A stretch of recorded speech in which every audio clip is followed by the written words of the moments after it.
Hello అండి అందరికీ.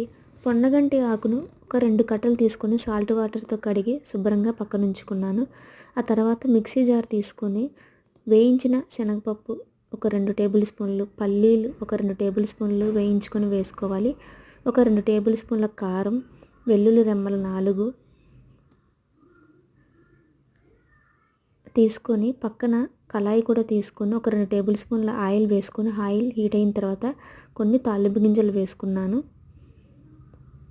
ఆ తర్వాత ఇక్కడ మిక్సీ జార్లో కొంచెం కొబ్బరి పొడి, చల్లార్చిన పల్లీలు, కొంచెం జీలకర్ర పొడి, కొంచెం మెంతి పొడి, ధనియాల పొడి కొంచెం వేసుకొని పక్కన తాలింపు గింజలు మగ్గిన తర్వాత ఆనియన్స్, కరివేపాకు, వెల్లుల్లి రెమ్మలు 4 వేసి ఫ్రై చేసుకున్నాను.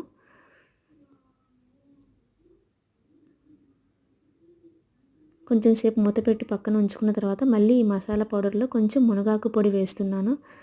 ఇప్పుడు కొంచెం దీన్ని మిక్సీ పట్టుకున్నాను. కొంచెం నువ్వులు కూడా యాడ్ చేసుకోవాలని యాడ్ చేశాను.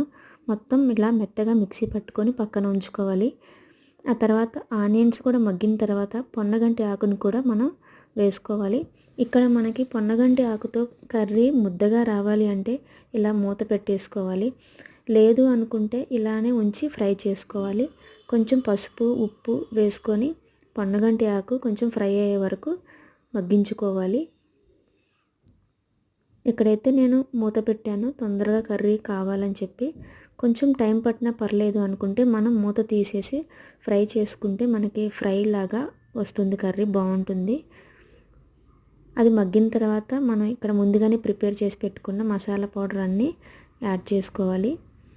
ఈ మసాలా అంతా పొన్నగంటి ఆకుకు పట్టే వరకు మనం ఉంచుకోవాలి. ఆ తర్వాత కొంచెం లాస్ట్లో ఇంగువ వేసుకుంటే పొన్నగంటి ఆకుతో ఇలా చాలా చక్కటి రెసిపీ రెడీ అయిపోతుంది. వేడివేడి అన్నంలోకి కొంచెం నెయ్యి వేసుకొని తింటే చాలా బాగుంటుంది. మీరు కూడా ట్రై చేయండి. Thank you for watching.